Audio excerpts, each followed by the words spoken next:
Hi guys, मेरा नाम है किशन कनौजिया और आप देखना शुरू कर चुके हैं unit number 1 our environment. Environmental studies का यूनिट नंबर 1 है ये। तो आइए शुरू करते हैं। देखिए, जैसे कि आप लोगों को पता है कि earth is the only planet for supporting life, right, जिसको हम लोग एक्सपीरियंस भी कर रहे हैं।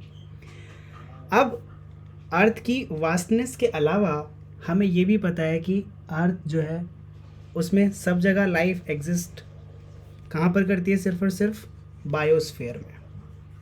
ठीक है, if the earth is whole 100%, हम लोगों ने ये भी सुना है कि सुना क्या है, वट वी हैव सीन कि 70% इज़ मेड ऑफ वाटर। जो सरफेस है उस सरफेस पे 70% एरिया में वाटर है, बाकी 30% एरिया में जो ज़मीन है, लैंड है। अब इस 30% एरिया में भी हम कुछ कन्फाइंड एरियाज़ में ही रहते हैं, ठीक, विच इज़ अराउंड 5 to 15%, ठीक है ना। Now so there is the another question, sir इतनी बड़ी अर्थ है, क्या हमने अभी तक पूरी अर्थ को भी एक्सप्लोर नहीं किया है? So answer is obvious, yes, we haven't explored the whole earth yet.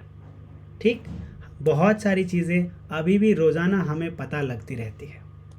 ठीक, नाउ अब यहाँ पर एक बढ़िया बात यह है जानने वाली, जैसे for example let's name it earth.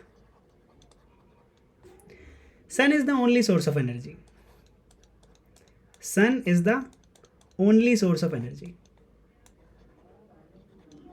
Okay, now so अभी जो अर्थ और सन का इंट्रैक्शन है, इसी से लाइफ फॉर्म हुई है हमारे अर्थ पे, और ये भी बड़े कॉम्प्लेक्स कॉम्बिनेशन ऑफ रिएक्शंस के साथ हुआ है, और इसमें भी बिलियंस ऑफ ईयर्स का टाइम लगा है, तब जाके आज की जो कॉम्प्लेक्स लाइफ हम लोग देख रहे हैं वो कुछ इस तरीके से है जैसे हम देख पा रहे हैं।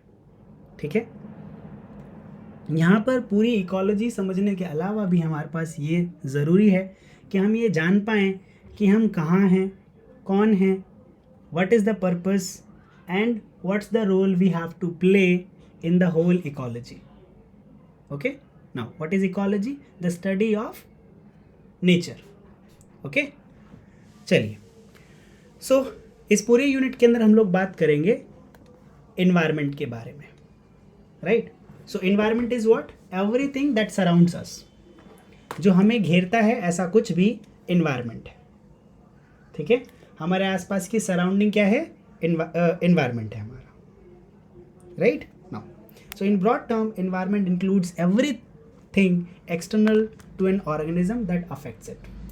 जो हमें अफेक्ट करता है ऐसी सारी चीज़ें environment के अंदर आती है।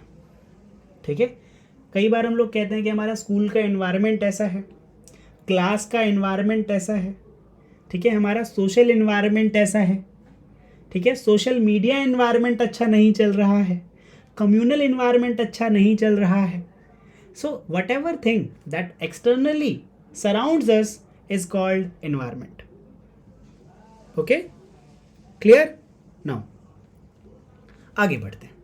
So यहाँ पर होता क्या है कि जब भी हम किसी environment की बात करते हैं, for example, if there is an individual, let's name him Alex, तो ये जो Alex है, इसको कौन कौन सी चीज़ें सराउंड कर रही हैं? बहुत सारी चीज़ें एक्सटर्नली।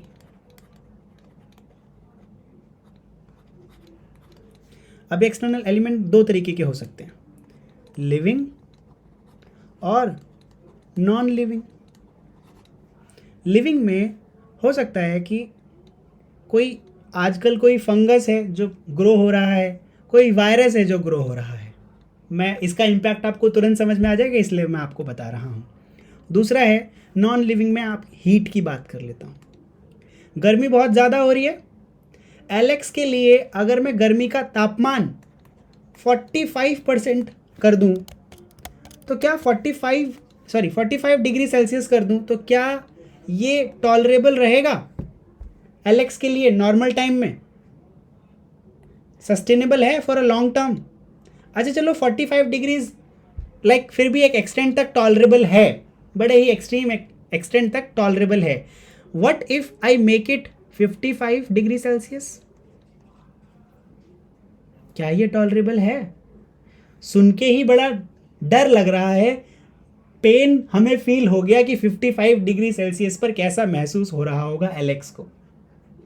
जबकि अच्छा ये एक्सटर्नल एनवायरनमेंट है, it is outside our control. वैसे भी हमारे पास दोनों में किसी का कंट्रोल नहीं रहता, ना तो लिविंग का ना ही नॉन लिविंग का। फिर भी आप देखिए हीट, टेम्परेचर या एयर, वाटर, ठीक है, टाइड्स, जो वाटर टाइड्स आती हैं उनकी बात कर रहा हूँ, ठीक है।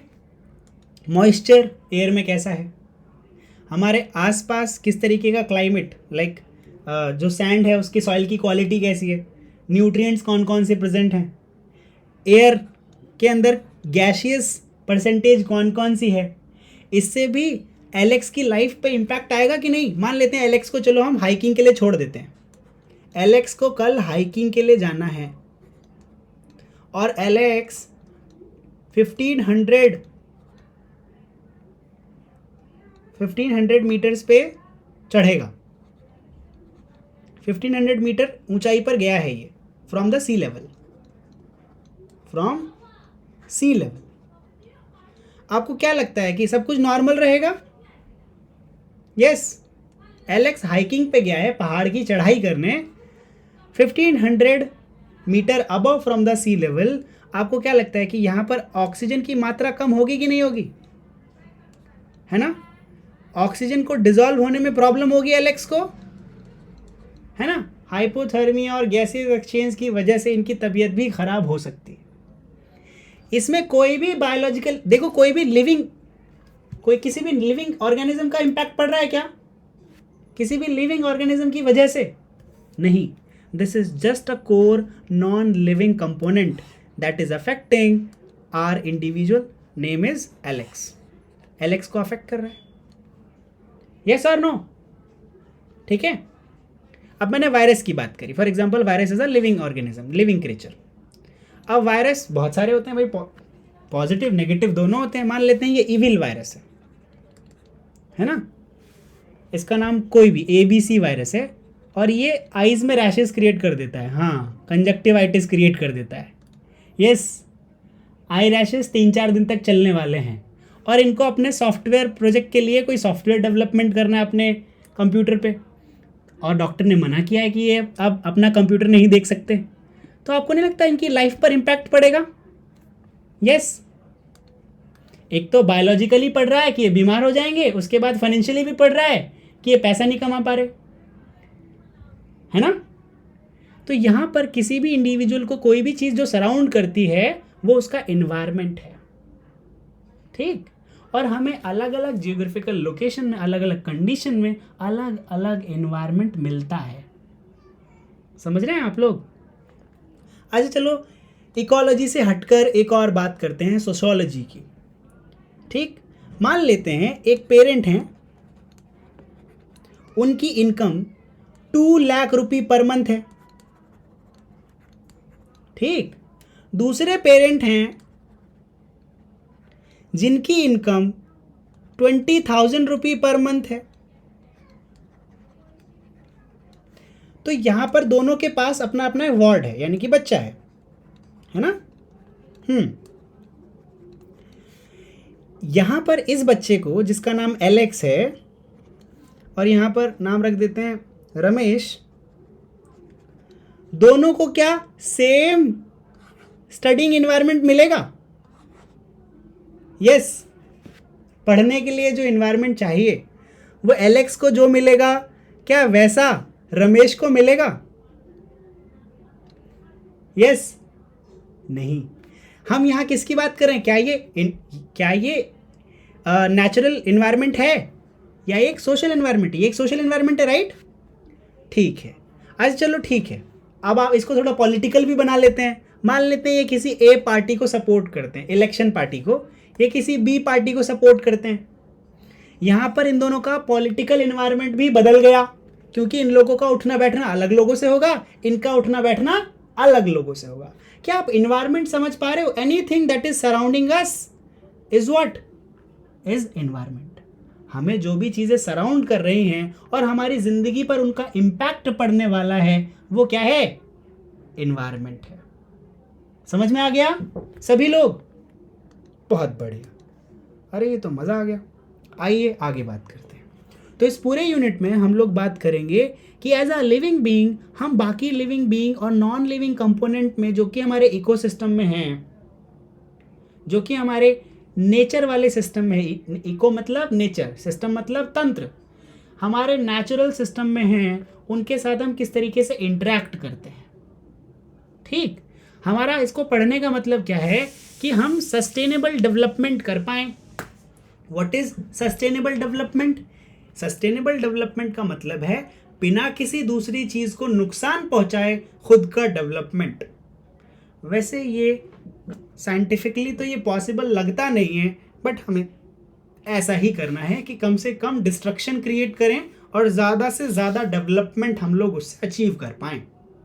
ये हो सकता है with the help of symbiotic relationship. ठीक, अच्छा ठीक है, मैं आप लोगों से एक जीके का सवाल पूछने वाला हूं, मुझे जवाब देने की कोशिश कीजिएगा। ऐसी कौन सी जगह है भारत में जहां पर लोग पेड़ के तने से पुल बना देते हैं? पेड़ों को इस तरीके से उगाते हैं कि उनको आपस में गुथ कर हम लोग कोई ब्रिज बना सकें और किसी घाटी या किसी गड्ढे को पार किया जा सके उससे।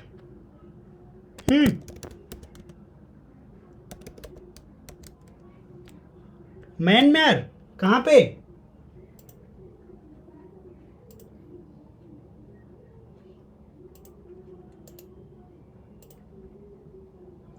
Okay, let me share you some picture. Here you are guys. आज थोड़े पिक्चर्स हम लोग देखने वाले हैं, बढ़िया बढ़िया। देखो, इसे खासी कम्युनिटी बनाती है।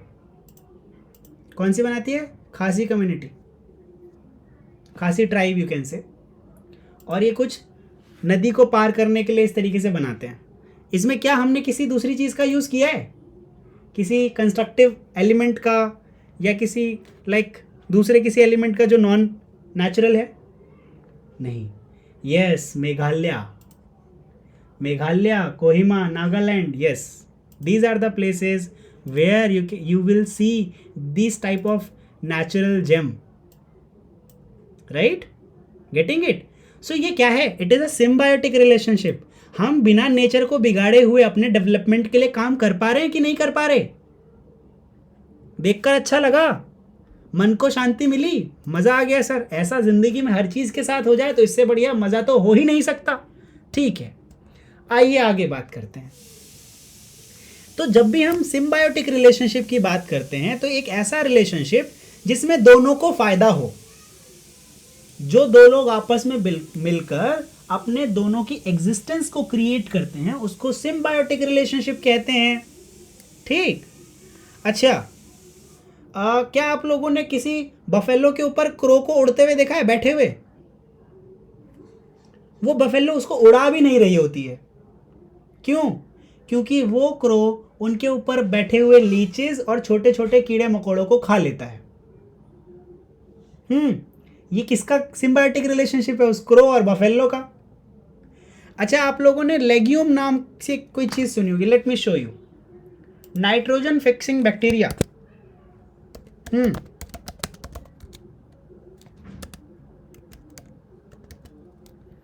Let me show you.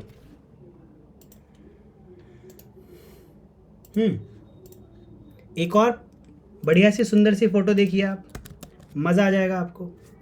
यहाँ पर ना ये छोटे छोटे गोले देख रहे हैं आप, इस प्लांट की रूट में, इनको रूट नोड्यूल्स, लेग्यूम बोलते हैं, एक्चुअली लेग्यूम बैक्टीरिया बोलते हैं इनको।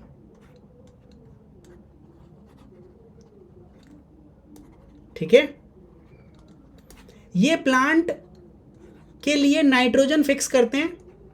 जो यहाँ पर नाइट्रोजन अवेलेबल है ना इन्वायरमेंट में, वो नाइट्रोजन ये फिक्स करते हैं और डाइजेस्टिबल फॉर्म में प्लांट को प्रोवाइड करा देते हैं, और बदले में प्लांट इन्हें अपनी रूट में जगह देता है कि आप हमारे पास रह सकते हो, मेरी रूट में अपना घर बना लो, यहीं रहो, कोई दिक्कत नहीं है। तो क्या ये बैक्टीरिया और उस प्लांट का एक सुंदर रिलेशनशिप है? यस, है ना, इज इट? ठीक है, इसी को हम लोग क्या कहते हैं? Symbiotic relationship. बहुत ही सुंदर पवित्र रिलेशन है गाइस, मजा आ जाता है ऐसे रिलेशंस देख के। नाउ आगे बात करते हैं, सुनिएगा। तो पिछली कई सदियों से ह्यूमन ने क्या किया है, हमें ये लगता था कि हमारे पास जो नेचुरल रिसोर्सेज है ना वो अनलिमिटेड है। कितने हैं? अनलिमिटेड, क्योंकि हमारे पास कोई स्कोप नहीं था मेजर करने के लिए। With the help of technology, with the advent of technology, we are now can see कि कितना डिस्ट्रक्शन हमने क्रिएट किया है in past decades, in past few decades only. जितना मिलियंस और बिलियंस ऑफ ईयर्स में नहीं हुआ उतना हमने कुछ ही सालों में कर दिया। ठीक, यस, फॉर सेंचुरीज हमें यही लगता था कि हमारे पास अनलिमिटेड रिसोर्सेज हैं। ठीक है, बट ऐसा है क्या? नहीं, हमारे पास बहुत लिमिटेड रिसोर्सेज हैं और उन्हें हमें बहुत ही कंजर्वेटिवली यूज़ करना चाहिए। तो ये पूरा यूनिट हमें इस बारे में बताएगा कि हमारे इन्वायरमेंट के बहुत सारे कौन कौन से कंपोनेंट हैं और हम उनका किस तरीके से यूज़ कर सकते हैं, और बहुत तगड़ा चेंज हमारे पास इंडस्ट्रियल रेवोल्यूशन के बाद किस तरीके से आया, एक एक करके बात करेंगे। ठीक, अच्छा, आपको एक पॉजिटिव न्यूज़ भी सुनाऊंगा मैं। पॉजिटिव न्यूज़, क्या आप लोगों ने ओजोन होल के बारे में सुना है? Yes,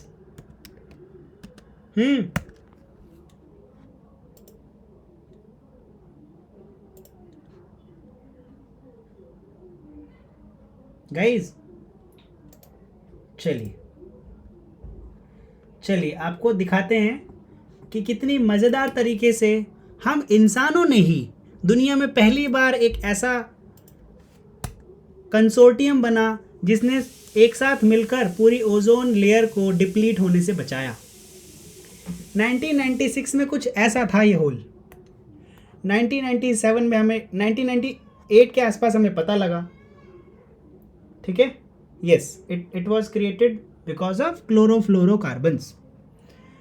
that is the another theory how the fluorine and chlorine react with the O3, तो उसके बारे में बाद में बात करेंगे। आप देखिए कि किस तरीके से 2012 के अंदर हम लोगों ने इसे फिल कर लिया ऑलमोस्ट, और 2022 का नया रिपोर्ट आया है, now it is completely almost field.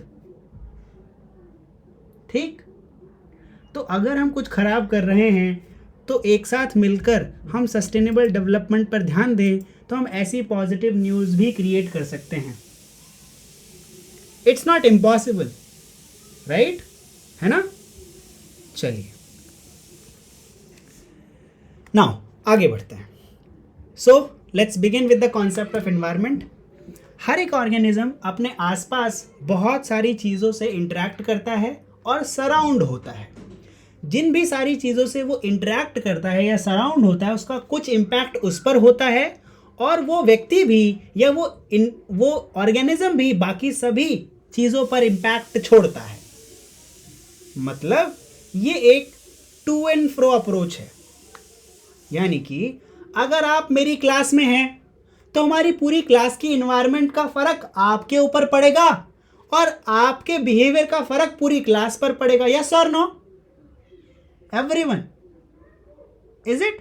So it's the same with the natural environment as well. ठीक है, नाउ आप इसको बड़े पिक्चर में देखने की कोशिश कीजिए कि आप पूरे अर्थ में हैं और पूरी अर्थ में आप कौन कौन सी चीज़ें कर रहे हैं और बाकी सभी चीज़ों से आप पर क्या इम्पैक्ट पड़ता है और आपके एक्शन से पूरी अर्थ पर क्या इम्पैक्ट पड़ रहा है। ठीक, यहाँ पर हम बहुत सारे दूसरे इन्वायरमेंट के बारे में बात नहीं करेंगे, जैसे कि political environment, school environment, college environment, social environment, ठीक है, सोशियो फाइनेंशियल इन्वायरमेंट। हम यहाँ सिर्फ बात करेंगे नेचुरल इन्वायरमेंट के बारे में। किसके बारे में बात करेंगे? नेचुरल इन्वायरमेंट के बारे में। जब हम नेचुरल इन्वायरमेंट की बात करते हैं तो हमारे मन में ये सीधा एक पिक्चर बन रही है कि नेचर आ रहा है, पेड़, झरना, पहाड़, नदी, ठीक, बादल, बारिश, ये सारी चीज़ें आ रही होंगी, जंगल बहुत सारी बारिश के साथ, हरी हरी पत्तियाँ, और हो सकता है कुछ जानवरों की आवाज़ भी। लेकिन आपने कभी नहीं सोचा होगा कि जंगल के बीच में एक बड़ा सा लोहे का ब्रिज बना हुआ है, एक चिमनी बनी हुई जिससे धुआं निकल रहा है, ये आपके मन में नहीं आ रहा होगा, क्योंकि हम बात नेचुरल इन्वायरमेंट की कर रहे हैं। तो जब भी हम ये बोलते हैं तो हमारे मन में आता है कोई लैंडस्केप, जैसे सॉइल, वाटर, डेजर्ट, माउंटेन, ये सारी चीज़ें। अच्छा, मैंने आपसे क्या कहा in the very beginning, I quoted कि environment is made of 2 component, one is living and the another one is non living, right? So living is called biotic component. Living is called biotic and non-living is called abiotic. Okay? ठीक है? Now, so यहाँ पर कुछ biotic component जैसे कि बहुत सारे living creatures, non-biotic component या फिर abiotic component के अंदर हमारे पास soil, air quality, moisture, temperature. Okay? Right now, so the environment is defined as the sum total of living and non-living component influences and events surrounding an organism. हमें surround करने वाले सारे event या हमें influence करने वाले living और non living component ही हमारा इन्वायरमेंट है। थोड़ा सा और इसके बारे में पता करेंगे तो इन्वायरमेंट को अगर आप ब्रेक डाउन करेंगे तो आपको 2 वर्ड मिलेंगे। पहला एनवायरन, दूसरा मेंट। इन्वायरन मतलब एनसर्कल या फिर सराउंड करने वाला, और मीन्स मेंट मीन्स ऑक्शनिंग, हमें घेरने वाला कुल मिलाकर। ठीक, हमारे लिए बहुत सारे तरीके के इन्वायरमेंट हो सकते हैं, जैसा अभी मैंने थोड़ी देर पहले भी कहा कि home environment, business environment, political, social, financial, but हमें यहाँ पर किसके बारे में डिस्कस करना है? सिर्फ और सिर्फ नेचुरल इन्वायरमेंट के बारे में। ठीक है, जैसे air, water, land, plant, animal and other organism that exist on earth. Okay, so any individual in nature interact with its environment और उसको इन्फ्लुएंस करता है, या फिर इन टर्न वो उससे भी इन्फ्लुएंस होता है। ठीक है ना, so the environment is the sum total of air, water, land inter relationship among themselves and also with the human beings, plant, animals and other organisms. ठीक, यहाँ पर दोनों फैक्टर आपको इम्पैक्ट करेंगे, बायोटिक और एबायोटिक। अच्छा, कोई भी लिविंग ऑर्गेनिज्म दूसरे किसी लिविंग ऑर्गेनिज्म के बिना नहीं रह सकता, क्योंकि सबका इम्पैक्ट हमारी लाइफ पे और हमारा इम्पैक्ट बाकी सबकी लाइफ पर है। So no organism can live alone without interacting with other organisms. So each organism has other organisms as a part of its environment. थोड़ा कॉम्प्लेक्स हो गया ना, ध्यान से समझो।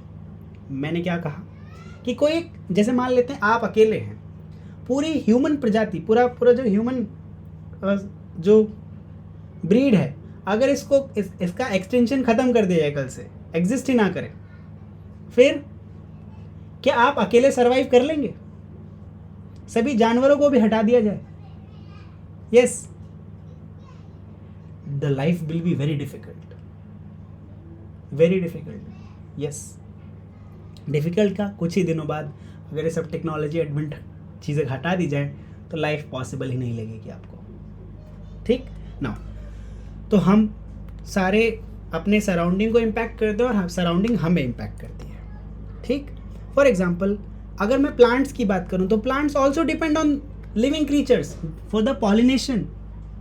अगर पॉलिनेशन नहीं होगा तो नए फ्रूट नहीं बनेंगे, फ्रूट नहीं बनेगा, सीड नहीं बनेगा, सीड नहीं बनेगा, नया प्लांट नहीं आएगा। सिंपल है। और फ्रूट नहीं आएगा तो ये लिविंग क्रीचर खाएंगे क्या? क्योंकि फ्रूट नहीं आएगा, सीड नहीं होगा, सीड नहीं होगा, प्लांट नहीं होगा, प्लांट नहीं होगा, लीव्स नहीं होंगी, और लीव्स नहीं होंगी, बहुत सारे क्रीचर लीव्स को खा के जिंदा रहते हैं, बहुत सारे उसके स्टेम को, बहुत सारे उसके फ्रूट को। तो हम लोग एक दूसरे के साथ सिम्बायोटिक रिलेशनशिप में हैं। अगर आप ध्यान से देखें तो it is a net of symbiotic relationship, yes और नो, इज इट? चलिए, इस बात को समझने के लिए क्रैब फिश, जो कि एक ऑयली फिश होती है, बात करेंगे किसी पॉन्ड में रहते हुए उसका एनवायरनमेंट किस तरीके से रहता है। यहाँ पे दोनों चीज़ें आपको देखने के लिए मिलेंगी। देखो, आपको ये क्या, आपको ये तालाब दिख रहा है, ये सुंदर तालाब। चलिए, इस तालाब में आप देख रहे होंगे कि मान लेते हैं ये रही हमारी क्रैब फिश, बहुत सारे दूसरे ऑर्गेनिजम्स हैं, जैसे फ्लोटिंग आपको फ्लोटिंग प्लांट्स मिल रहे हैं, सबमर्ज प्लांट मिल रहे हैं जो आधे पानी में हैं और आधे ऊपर हैं, ठीक, और कुछ ऐसे प्लांट मिल रहे हैं जो पूरी तरह डूबे हुए हैं, राइट, है ना। चलिए, और कुछ इनके एजेस पर ग्रो होने वाले प्लांट्स हैं जो सिर्फ एजेस पर ही ग्रो होते हैं ज़्यादा पानी की नीड की वजह से, ठीक है। ये तो हो गया, मैंने बात करी प्लांट की। What about animals, how do they help? See, दूसरे सभी एलिमेंट्स का, यहाँ पर जितने भी एलिमेंट हैं सबका कोई ना कोई रोल है इस पूरे के पूरे इन्वायरमेंट में। जैसे अगर मैं बात करूँ क्रेफिश की, तो ये क्रेफिश फूड हो सकती है किसी मिनोव के लिए, ये फाइटोप्लैंक्टन फूड होते हैं किसी क्रेफिश के लिए, ठीक है, राइट, है ना। ये जो फ्रेश वाटर काम्स है ये इन लीव्स के ऊपर फीड करते हैं, और ये जो बाकी फिशेस जैसे क्रेफिश है वो इन छोटे छोटे, जैसे मैं बात करूँ लीचिस तो नहीं, राउंड वॉर्म्स, फ्लैट वॉर्म्स, इन पे फीड करते हैं, ठीक, बीटल्स डक के ऊपर, और ये आपस में एक तरीके का फूड नेटवर्क वेब है, ठीक, या एक दूसरे को कॉम्प्लीमेंट कर रहे हैं। So biotic environment consist of microscopic organism called as planktons as well as aquatic plants and animals and decomposers. Plant भी इसके अंदर बहुत सारे हैं, 3 तरीके के, फ्लोटिंग, सबमर्ज्ड और पार्शली सबमर्ज्ड। इस पूरे पॉइंट के एजेस पे बहुत सारे ट्रीज भी ग्रो कर रहे हैं। एनिमल भी में भी बहुत सारी चीज़ें आ रही हैं, जैसे insect, worm, mollusc, tadpole, frog, birds and various kind of fishes. Decomposers के अंदर सेप्रोट्रॉफ्स लाइक बैक्टीरिया एंड फंजाई, यहाँ पे आपको सेप्रोट्रॉफ्स दिख रहे हैं, इस प्लांट के ऊपर लग गए हैं, ठीक है, तो वैसे तो नहीं दिख रहे, लेकिन ये सेप्रोट्रॉफ्स बैक्टीरिया या फंजाई होते हैं जो किसी भी डेड डिकेइंग मैटर के ऊपर ग्रो करते हैं। ईजी है। क्या आपको ये पॉन्ड इन्वायरमेंट, क्रैप के लिए पॉन्ड इन्वायरमेंट समझ में आया? Yes, everyone, are you guys getting it? What is environment? That is surrounding anything and influencing the life of the organism, whether it is a biotic or non-biotic component. आगे बात करते हैं। अच्छा, एक बात और, अगर यहाँ पर इस पानी का टेम्परेचर बढ़ा दूँ, मान लेते हैं अभी टेम्परेचर जो है वो नॉर्मल है, पानी के लिए normal temperature 20 to 25 degree Celsius होता है, ठीक है ना, in general terms 20 to 25 degree Celsius होता है। अगर इसका टेम्परेचर बढ़ाकर 35 डिग्री सेल्सियस कर दिया जाए तो इसमें से कुछ ऑर्गेनिजम्स को प्रॉब्लम होने लग जाएगी और कुछ तो तब तक निपट चुके होंगे। यस और नो? निपट चुके होंगे का मतलब है कि वो लिविंग ही नहीं बचेंगे तब तक। तो ऐसा जो लोग यहाँ तक टॉलरेट कर पा रहे हैं, ये उन ऑर्गेनिज्म की टॉलरेंस, रेंज ऑफ टॉलरेंस है। जैसे human beings are made for the room temperature, that is 27 degree Celsius. We are very comfortable at this temperature, right? 23 से लेकर 27 के बीच हम बड़ा कंफर्टेबल फील करते हैं, प्रॉब्लम नहीं होती हमें। लेकिन जैसे ही टेम्परेचर 30 या उससे अबव हो जाता है, हमें प्रॉब्लम शुरू हो जाती है। Though it is in the range of the tolerance, but can we tolerate the temperature of 60 degree and above? Yes. Again, sir, ये 60 डिग्री बोल कर टॉर्चर मत करो। Can we tolerate a temperature below 10 degree? Sir कपड़ा पहन के तो beer कर लेंगे, हाँ। यस, आजकल आप लोग, yes, now we can tolerate. See, what about -20 degree? Can we tolerate -20 degree? I said, हाँ, जहाँ ह्यूमंस नहीं रहते ना। खैर, मैं आप लोगों को देशभक्ति याद दिला दूँ, सियाचिन के जवान 24 डिग्री से भी ज़्यादा नेगेटिव टेम्परेचर पे रहते हैं, वो भी हमेशा मुस्तैदी के साथ, नाम लेने पर तुरंत रिप्लाई, -24 डिग्री सेल्सियस पे। खैर, और आप लोग क्लास में नहीं आ पा रहे रेगुलरली, ठीक है, कोई बात नहीं, वैसे ये टॉर्चर अलग तरीके का है ना। मैं आपको सेंटिमेंटल टॉर्चर नहीं देना चाहता। आगे बढ़ते हैं। ठीक है, चलिए। सो अभी तक आपको समझ में आ गया कि इन्वायरमेंट क्या है और बाकी जो दूसरे इन्वायरमेंटल कंपोनेंट है वो किस तरीके से लाइफ को अफेक्ट करते हैं। आइए इनको जान भी लेते हैं कि भाई component and type of environment कौन कौन से हैं। तो कंपोनेंट में आपको दो तरीके के कंपोनेंट दिखेंगे, पहला बायोटिक, पहला एबायोटिक, दूसरा बायोटिक। एबायोटिक कंपोनेंट के अंदर आपको लाइट, अच्छा अगर हम लोगों को लाइट की कमी हो जाए तो कौन सा रोग हो जाएगा, which disease will be caused if we will have the deficiency of light. अगर आप ज़्यादा दिन धूप में ना निकलो तो क्या होगा, धूप से क्या मिलता है हमें, कौन सा विटामिन या मिनरल मिलता है, anyone? It's easy, vitamin D, है ना, लाइट से। ठीक है, ज़्यादा दिन लाइट के एक्सपोजर ना रहने की वजह से विटामिन डी की कमी हो जाएगी और आपको जल्दी नींद नहीं आएगी, चिड़चिड़े हो जाओगे और आपको कभी पता नहीं लगेगा क्या हुआ है। खैर, ये आप लोगों को गाइड करने के लिए भी था।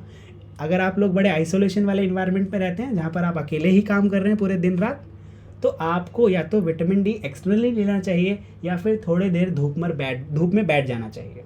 इससे आपकी स्लीप साइकिल अच्छी हो जाएगी और बाकी सारी चीज़ें भी। Consult to a doctor as well. ठीक है, that was just for the general purpose. आगे बढ़ते हैं।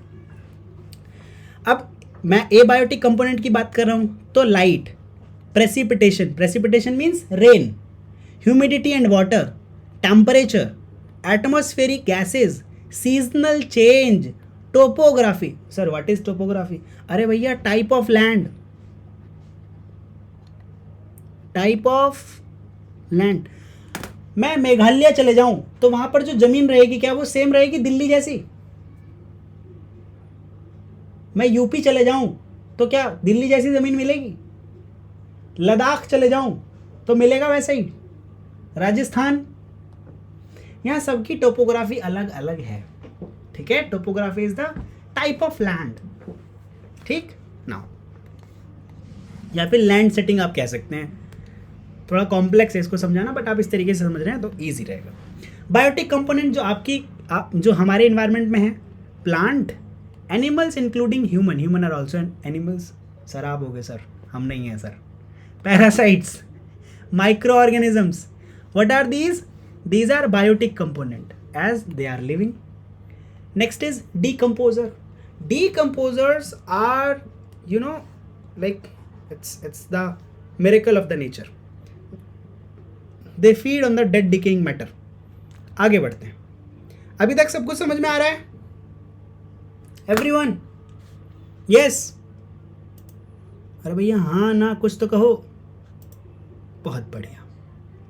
आइए देखते हैं कितने टाइप के इन्वायरमेंट। भैया 3 टाइप के इन्वायरमेंट हमें जनरली देखने के लिए मिलेंगे।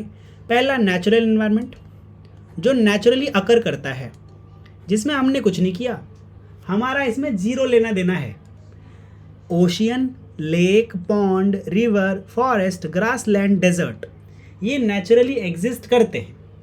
लेकिन अगर हमने इसमें कुछ छेड़छाड़ कर दी तो इसको हम ऑर्चर्ड बना देंगे, प्लांटेशन साइट बना देंगे, सेनेक्चुरी बना देंगे या कोई पार्क बना देंगे।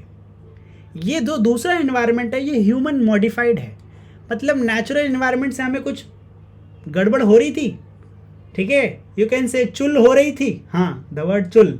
ठीक है, कुछ चेंज करने का मन कर रहा था तो हमने उसको ऑर्चर्ड बना दिया, प्लांटेशन साइट बना दी, सेनेक्चुरी बना दी या कोई पार्क बना दिया। ठीक है, getting it now? Next is human made environment, है ना। हम लोगों ने बनाए हैं सड़कें, रोड, हम लोगों ने बनाए हैं डैम, हम लोगों ने बनाए हैं फार्मिंग साइट्स।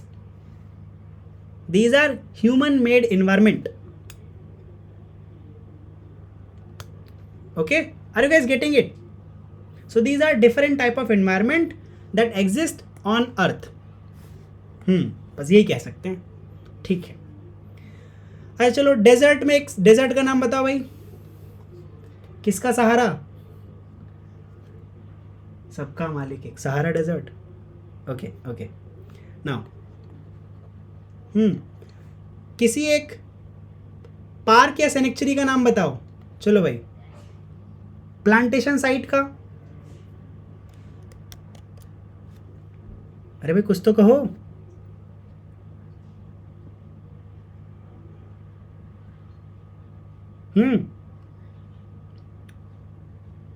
काजीरंगा पार्क, बहुत बढ़िया, या Kaziranga sanctuary, what it is? Sanctuary. Sir ये बचपन में याद किया था, आज काम आ गया। कोई और चैट बताओ। हाँ, टी ऑर्चर्ड इन Leh Ladakh, yes.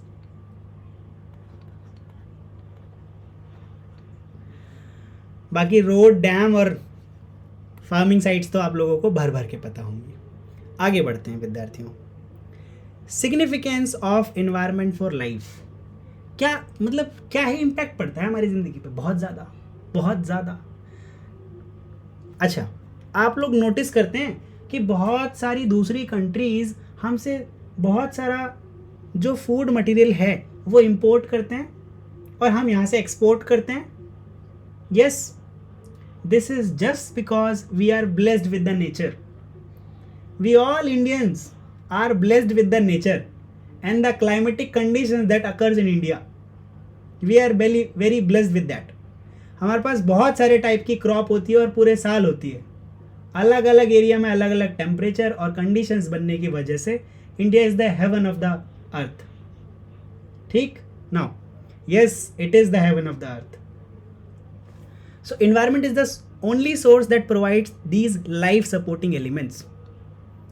Air, food, water, और इंडिया के अंदर ये सारी चीज़ें हमारे लिए ही हैं. आप किसी दूसरी कंट्री में जाओ, या तो वहाँ पर बहुत सारा बर्फ़ होगा, बहुत सारा पानी होगा, बहुत सारा सूखा होगा. यस और नो, है ना? If you talk about Singapore, what's there? अच्छा, वहाँ पे भी क्लाइमेटिक कंडीशंस ऐसी हैं, लेकिन सर्दी ज़्यादा होती है, बर्फ़ ज़्यादा पड़ती है ना? या फिर वो समुद्र के किनारे बहुत सारी चीज़ें, तो वहाँ पे बहुत सारा जो फूड मटेरियल है अवेलेबल नहीं हो पाएगा. ठीक, अगर आप सऊदी अरेबिया की बात करें तो वहाँ पे ज़्यादातर डेजर्ट है. समझ रहे हैं आप लोग? So the significance of environment for the existence of life is very important. आगे बढ़ते हैं. ह्यूमन इन्वायरमेंट रिलेशनशिप, ये 3 तरीके का है जिसको एक्सप्लेन किया गया है अलग अलग लोगों द्वारा. पहला, डिटर्मिनिज्म. इसमें यह बताया गया है कि एल्सवर्थ हंटिंगटन ने बताया, इसको एक्सप्लेन किया further. First, it was developed by the German geographer Friedrich Ratzel. So he developed that nature controls human और अर्थ मेड ह्यूमन. डिटर्मिनिज्म कहती है कि जो नेचर है उसने हमें बनाया है. ठीक, मतलब जैसा नेचुरल क्लाइमेट रहेगा हम उस तरीके से ढलते चले जाएंगे.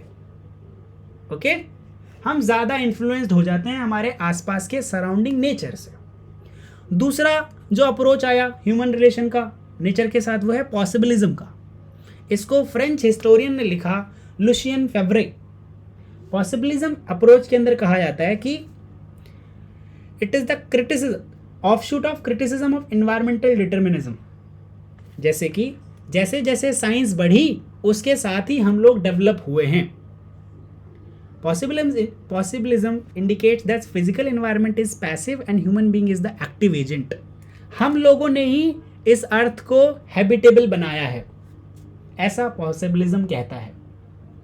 ठीक, नाउ नेक्स्ट इज environmentalism और ecological approach which is prevalent till today. इस अप्रोच में बताया जाता है कि mutual interaction with the organism and the physical environment, इसके साथ हम लोग एक इकोसिस्टम क्रिएट करते हैं. This approach describes human being as an integral part of nature और environment. As we are the most skilled and intelligent creature on this earth, so we play unique role for maintaining the healthy and productive environment or the conditions on earth. Okay? तो यहाँ पर हम लोग इसी तरीके से policies और strategies को फॉर्मुलेट करते हैं जिससे सस्टेनेबल डेवलपमेंट हो सके, यानी कि नेचर को कम से कम नुकसान पहुँचाया जाए और एक प्रोएक्टिव तरीके से अपना डेवलपमेंट भी किया जाए. इसके तहत ही आप बहुत सारी रिजर्व्ड सैंक्चुरीज देखते हैं, रिजर्व्ड पार्क्स देखते हैं, जहाँ पर नेचर को रिजर्व किया जाता है.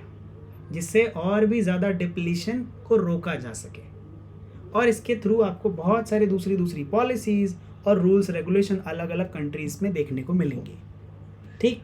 हावेवर मैं आपको एक फैक्ट बताना चाहूँगा with the law of like Indian act, कि अगर आप किसी भी जानवर की जान ले लेते हैं तो आपको 10 रुपये का फाइन या फिर 3 रुपये की जेल होगी, सॉरी 3 दिन की जेल होगी, या फिर दोनों हो सकता है, ठीक। 10 रुपये का फाइन और 3 दिन की जेल या फिर दोनों, इससे ज़्यादा कुछ नहीं, ठीक। ये एक बहुत बुरी बात है, आगे इसमें चेंजेस आएंगे, एंड आई गेस कि चेंजेस आते रहेंगे।